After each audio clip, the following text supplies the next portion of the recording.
ರಾಜ್ಯ ಯುವ ಘಟಕದ ಅಧ್ಯಕ್ಷರಾದ ಶ್ರೀ ನಿಖಿಲ್ ಕುಮಾರಸ್ವಾಮಿ ಅವರ ಹುಟ್ಟುಹಬ್ಬವನ್ನು ಜಿಲ್ಲಾ ಪಕ್ಷದ ಕಚೇರಿಯಲ್ಲಿ ಜಿಲ್ಲಾ ಯುವ ಘಟಕದ ಅಧ್ಯಕ್ಷರಾದ ಶ್ರೀ ಪ್ರವೀಣ್ ಎಲ್ ಜಾಧವ್ ಅವರ ನೇತೃತ್ವದಲ್ಲಿ ಹಾಗೂ ಜಿಲ್ಲಾ ಅಧ್ಯಕ್ಷರಾದ ಶ್ರೀ ಬಾಲರಾಜ್ ಗುತ್ತೇದ ಅವರ ಅಧ್ಯಕ್ಷತೆಯಲ್ಲಿ ವಿಜೃಂಭಣೆಯಿಂದ ಆಚರಿಸಲಾಯಿತು.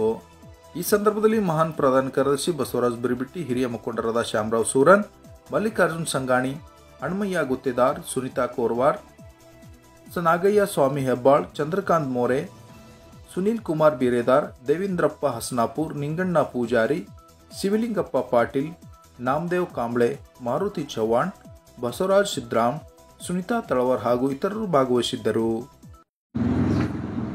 आज का दिन बहुत खुशी का दिन है. हमारा निखिल कुमारस्वामी जो युवा नेता है, युवा जनता दल पक्ष का अध्यक्ष है राज्य का, उनका 37 बर्थडे है.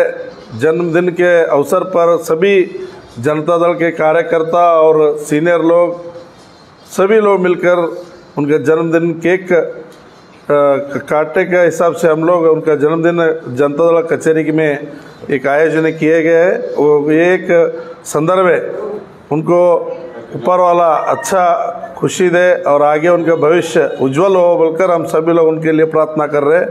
जन्मदिन का और एक बार उनके लिए बधाई देते हुए जनता दल पक्ष से हम सभी नेतागण उनका शुभ चिंतक होकर ये कार्यक्रम आज करे जनता दल कार्यालय में. नमस्कार. ಇವತ್ತಿನ ದಿವಸ ಕಲಬುರಗಿ ಜಿಲ್ಲೆಯ ಜಾತ್ಯತೀತ ಜನತಾದಳ ಪಕ್ಷದ ಕಚೇರಿಯಲ್ಲಿ ನಮ್ಮ ಜಿಲ್ಲಾ ಅಧ್ಯಕ್ಷರಾದ ಬಾಲರಾಜ್ ಗುತ್ತೇದಾರ್ ಅವರ ಸಮ್ಮುಖದಲ್ಲಿ ನಮ್ಮ ರಾಜ್ಯ ಯುವ ಅಧ್ಯಕ್ಷರಾದ ನಿಖಿಲ್ ಕುಮಾರಸ್ವಾಮಿ ಅವರ 37ನೇ ಹುಟ್ಟುವ ಅಂಗವಾಗಿ ಎಲ್ಲ ನಮ್ಮ ಪಕ್ಷದ ಕಾರ್ಯಕರ್ತರು ಹಾಗೂ ಎಲ್ಲ ಮುಖಂಡರುಗಳು ಬಂದು ಅವರ ಹುಟ್ಟುಹಬ್ಬವನ್ನು ಇವತ್ತಿನ ದಿನ ನಾವು ಆಚರಿಸಿದ್ದೀವಿ. ಇದೇ ಮೂಲಕ ನಾವೇನದ ಮುಂದೂ ಅವರಿಗೆ ಎಲ್ಲರೂ ಕೂಡಿ ಅವರಿಗೆ ದೇವರದ್ದು ಒಳ್ಳೇದು ಮಾಡಿ ಅವ್ರಿಗೆ ಆಯುಷು ಆರಾಮ್ ಕೊಡಲಿ ಅಂತ ಹೇಳಿ ಆ ದೇವರಲ್ಲಿ ನಾವು ಪ್ರಾರ್ಥನೆ ಮಾಡ್ತೀವಿ. ಜೊತೆಯಲ್ಲೂ ಕೂಡ ಇವತ್ತಿನ ದಿವಸ ಭಾಳ ಸುಖದ ಮಾತು ಏನಪ್ಪ ಅಂತಂದರೆ ಅವರು ಹುಟ್ಟುಹಬ್ಬದ ಅಂಗವಾಗಿ ಇವತ್ತಿನ ದಿವಸ ನಮ್ಮ ಶಂಕರಣ್ಣ ಮುಲ್ಗೆ ಅವರು ಹಾಗೂ ನಮ್ಮ ಗುತ್ತೇದಾರ್ ಅಣ್ಣವರು ಅವರ ಒಂದು ಹುಟ್ಟುಹಬ್ಬದ ಅಂಗವಾಗಿ ಇವತ್ತು ಜಾಯಿನ್ ಆಗಿದ್ದಾರೆ. ಅದಕ್ಕೆ ನಾವು ಎಲ್ಲರೂ ಕೂಡಿ ನಮ್ಮ ಅಧ್ಯಕ್ಷರು ಕೂಡಿ ಹಾಗೂ ನಮ್ಮ ಮಹಾಪ್ರಧಾನ ಕಾರ್ಯದರ್ಶಿ ಬಸವರಾಜ್ ಬಿರಿಬಿಟ್ಟಿ ಅವರು ಕೂಡಿ ಅವರಿಗೆ ನಾವು ಸ್ವಾಗತವನ್ನು ಕೋರುತ್ತೇವೆ ಅಂತೇಳಿ ಈ ಮಾಧ್ಯಮ ಮೂಲಕ ನಾನು ಹೇಳಕ್ಕೆ ಇಷ್ಟಪಡ್ತೀನಿ. ಜಿಲ್ಲಾ ಜಾತ್ಯತೀತ ಜನತಾ ದಳದ ಕಚೇರಿಯಲ್ಲಿ ರಾಜ್ಯದ ಯುವ ಅಧ್ಯಕ್ಷರು ಆಗಿರ್ತಕ್ಕಂಥ ನಿಖಿಲ್ ಕುಮಾರಸ್ವಾಮಿ ಅವರ ಬರ್ತ್ಡೇನ ಆಚರಿಸಲಾಯಿತು. ಈ ಸಭೆಯ ಘನ ನೇತೃತ್ವವನ್ನು ವಹಿಸಿರ್ತಕ್ಕಂಥ ಯುವ ಅಧ್ಯಕ್ಷರಾಗಿರ್ತಕ್ಕಂಥ ಪ್ರವೀಣ್ ಜಾಧವ್ ಅವರು ನೇತೃತ್ವ ವಹಿಸಿದರು. ಈ ಕಾರ್ಯಕ್ರಮದ ಅಧ್ಯಕ್ಷತೆಯನ್ನು ಜಿಲ್ಲಾ ಅಧ್ಯಕ್ಷರು ಹಾಗೂ ಸಹೋದರಾಗಿರ್ತಕ್ಕಂಥ ಬಾಲರಾಜ್ ಗುತ್ತೇದಾರ್ ಅಣ್ಣವರು ವಹಿಸಿದರು. ಅದೇ ರೀತಿ ಹಿರಿಯರಾದ ಶ್ಯಾಮರಾವ್ ಸುರನ್ ಅವರು, ಮಾರುತಿಯವರು, ಸಂಗಾಣಿಯವರು, ಕಾಂಬಳೆಯವರು ಹಾಗೂ ಇನ್ನುಳಿದ ನನ್ನ ಎಲ್ಲ ಆತ್ಮೀಯ ಸ್ನೇಹಿತರು ಕೂಡಿ ಇವತ್ತಿನ ದಿವಸ ಆಚರಣೆ ಮಾಡಿದ್ದೀವಿ. ಇವತ್ತಿನ ಉದ್ದೇಶ ಏನಪ್ಪ ಅಂತಂದ್ರೆ 37ನೇ ವರ್ಷಕ್ಕೆ 36 ವರ್ಷಗಳನ್ನು ಮುಗಿದು 37ನೇ ವರ್ಷಕ್ಕೆ ಪಾದಾರ್ಪಣೆ ಮಾಡಿರ್ತಕ್ಕಂಥ ಇವತ್ತು ನಿಖಿಲ್ ಕುಮಾರಸ್ವಾಮಿ ಅವರಿಗೆ ಇವತ್ತು ಮೊದಲನೇದಾಗಿ ಹುಟ್ಟುಹಬ್ಬದ ಶುಭಾಶಯಗಳನ್ನು ಕೋರುತ್ತಾ, ಇವರ ಅವಶ್ಯಕತೆ ಈ ರಾಜ್ಯಕ್ಕೆ ಮತ್ತು ದೇಶಕ್ಕೆ ಭಾಳಷ್ಟಿದೆ. ಯಾಕಂದರೆ ಇವರೊಂದು ರಾಜ ಕುಟುಂಬದಲ್ಲಿ ಹುಟ್ಟಿರ್ತಕ್ಕಂಥ ಒಬ್ಬ ವ್ಯಕ್ತಿ. ಇವ್ರ ತಾತನವರು ಮುಖ್ಯಮಂತ್ರಿಯಾಗಿ, ಪ್ರಧಾನಮಂತ್ರಿಯಾಗಿ, ಇವ್ರ ತಂದೆಯವರು ಕೂಡ ಮಂತ್ರಿಯಾಗಿ, ಮುಖ್ಯಮಂತ್ರಿಗಳಾಗಿ, ಈಗ ಸದ್ಯದಲ್ಲಿ ಕೇಂದ್ರ ಮಂತ್ರಿಯಾಗಿ ಸೇವೆ ಸಲ್ಲಿಸ್ತಿದ್ದಾರೆ.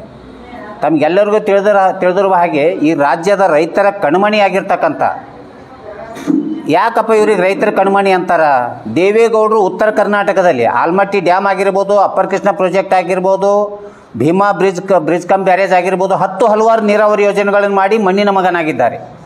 ಅದೇ ರೀತಿ ಇವತ್ತು ಕುಮಾರಸ್ವಾಮಿ ಅವರು ಕೂಡ ಇವತ್ತು ರೈತರ ಸಾಲ ಮನ್ನಾ ಮಾಡುವ ಮುಖಾಂತರ ರೈತರ ಬಗ್ಗೆ ಕಾಳಜಿ ಇರ್ತಕ್ಕಂಥ, ಇವತ್ತು ಆತ್ಮಹತ್ಯೆ ಮಾಡಿಕೊಂಡವ್ರಿಗೆ ಇವತ್ತು ಸಹಾಯ ಮಾಡಿರ್ತಕ್ಕಂಥ, ಇವತ್ತು ಹಲವಾರು ಅವ್ರ ಬಗ್ಗೆ ಎಷ್ಟು ಹೇಳಿದ್ರೂ ಕಡಿಮೆ ಅದ. ಅಂಥ ಒಬ್ಬ ವ್ಯಕ್ತಿ ಈಗ ಕೇಂದ್ರದ ಮಂತ್ರಿಯಾಗಿ ಇದೇ ನಮ್ಮ ನೆರೆ ಆಂಧ್ರದಲ್ಲಿ ಜಾಗ್ವಾರ್ ಅಂತಕ್ಕಂಥ ಒಂದು ಸ್ಟೀಲ್ ಕಂಪ್ನಿ, ಇಂಡಿಯಾದಾಗೆ ನಂಬರ್ 1 ಸ್ಟೀಲ್ ಕಂಪ್ನಿ, ಅದು ಹಾಳಾಗಿತ್ತು. 5 ಲಕ್ಷ ಕೋಟಿ ರೂಪಾಯಿ ಇರ್ತಕ್ಕಂಥದ್ದು 30,000 ಕೋಟಿ ರೂಪಾಯಿಗೆ ಮಾರಾಟ ಮಾಡ್ತಾಯಿದ್ದರು. ಅದು ಆಂಧ್ರದ ಮುಖ್ಯಮಂತ್ರಿಯವರು ಹಾಗೂ ಕೆಲವು ಮಂತ್ರಿಗಳು ಕೂಡಿ ಇವ್ರ ಹತ್ತಿರ ಬಂದು ನೀವು ಏನಾದರೂ ಮಾಡಿದ್ರು ನಮಗೆ ಉಳಿಸ್ರಿ ಅಂತಂದಾಗ ಸುಮಾರು 30-35 ಸಾವಿರ ಜನ ವರ್ಕರ್ ಅದರಲ್ಲಿ. ಅಂಥದ್ದು ಇದು ಬಂದು ಅಮಿತ್ ಶಾ ಮತ್ತು ಮೋದಿಯವ್ರ ಜೊತೆ ಮಾತಾಡಿ, ಫೈನಾನ್ಸ್ ಮಿನಿಸ್ಟರ್ ನಿರ್ಮಲಾ ಸೀತಾರಾಮ್ ಜೊತೆ ಮಾತಾಡಿ 11,440 ಕೋಟಿ ರೂಪಾಯಿ 5 ದಿನಗಳ ಹಿಂದೆ ರಿಲೀಸ್ ಮಾಡಿದ್ರು. ಅದು ರಿಲೀಸ್ ಮಾಡಿದಾಗ ಪಕ್ಷಾತೀತವಾಗಿ ಜಾತ್ಯತೀತವಾಗಿ ಅವರಿಗೆ ಹಾಲಿನ ಅಭಿಷೇಕ ಮಾಡಿದ್ರು ಅಲ್ಲಿ. ಆಂಧ್ರ ತುಂಬ ಇವತ್ತು ಅವ್ರದ್ದು ಭವ್ಯ ಮೆರವಣಿಗೆ ನಡೀತಾ ಇದೆ. ನಾ ಯಾಕೆ ಹೇಳ್ತಾ ಇದ್ದೀನಿ ಅಂದ್ರೆ, ಈ ಜಾಗ್ವಾರ್ ಸ್ಟೀಲ್ ಕಂಪ್ನಿ ಏನು ಸ್ಟಾರ್ಟ್ ಆಯಿತು, ಈ ದೇಶದಲ್ಲಿ ಇರ್ತಕ್ಕಂಥ 15-16 ರಾಜ್ಯದ ಮುಖ್ಯಮಂತ್ರಿಗಳು ಲೈನ್ ಹಚ್ಚೋರು ಕುಮಾರಣ್ಣನ ಬಳಿ. ಇವತ್ತು ನಮ್ಮ ರಾಜ್ಯದಲ್ಲಿ ಇಂತಿಂಥ ಫ್ಯಾಕ್ಟ್ರಿಗಳು ಇವತ್ತು ಹಾಳು ಬೆಳಗತ್ತವ, ಅವಕ್ಕೆ ಉದ್ಧಾರ ಮಾಡಿರಿ ಅಂಥೇಳಿ. ಇವತ್ತು ನಮ್ಮ ರಾಜ್ಯದವ್ರು ಯಾಕೆ ಅಲ್ಲಿ ಹೋಗ್ತಾ ಇಲ್ಲ? ಇವತ್ತು ಕುಮಾರಣ್ಣ ಮಾಡ್ರಿ, ಇವರಿಗೆ ನಮ್ಮ ರಾಜ್ಯದವ್ರಿಗೇನು ಪ್ರೆಸ್ಟೀಜ್ ಕಡಿಮೆ ಆಗ್ತದೇನೋ? ಇವತ್ತು ನಮ್ಮ ವೈಮನಸ್ಸು ಏನೇ ಇರಲಿ ಅದು ಬಿಡಬೇಕು. ನಮ್ಮ ರಾಜ್ಯದ ಮುಖ್ಯಮಂತ್ರಿ ಸಿದ್ದರಾಮಯ್ಯರಿಗೆ ಹೇಳ್ತೀನಿ, ಡಿ ಕೆ ಶಿವಕುಮಾರ್ಗೆ ಹೇಳ್ತೀನಿ, ನಮ್ಮ ರಾಜ್ಯದಲ್ಲಿ ಯಾವುದಾದ್ರೂ ಹೊಸ ಕಾರ್ಖಾನೆಗಳು ತರೋದು ಮಾಡಿರಿ ಅಥವಾ ಹಾಳು ಬಿದ್ದಕ್ಕೆ ಎತ್ತದು ಮಾಡಿರಿ. ನೀವು ಇದು ಇವ್ರಿಗೆ ಒಂದು ಮಾತು ಹೇಳಿದ್ರೆ ಮಾಡೋಕ್ಕೆ ರೆಡಿ ಅರ, ಅವ್ರು ಮಾಡ್ತೀನಿ ಅಂದ್ರೆ ಅದಕ್ಕೆ ಸಹಕಾರ ಕೊಡ್ತಾ ಇರಲಿಲ್ಲ. ಈ ರಾಜ್ಯದ ದುರ್ಗತಿ ಅಂತ ಇವತ್ತು ನಾ ಈ ವೇದಿಕೆ ಮುಖಾಂತರ ಹೇಳಕ್ಕೆ ಇಚ್ಛೆ ಪಡ್ತಾ ಇದ್ದೀನಿ. ದಯವಿಟ್ಟು ಇವತ್ತು ಇಂಥ ಒಂದು ಕುಟುಂಬದಲ್ಲಿ ಹುಟ್ಟಿರ್ತಕ್ಕಂಥ ಇವತ್ತು ನಿಖಿಲ್ ಕುಮಾರಸ್ವಾಮಿ ಅವರು ಇವತ್ತು ಚನ್ನಪಟ್ಟಣದಲ್ಲಿ ಮೊನ್ನೆ ನಿಂತು 3ನೇ ಬಾರಿ ಸೋತರು.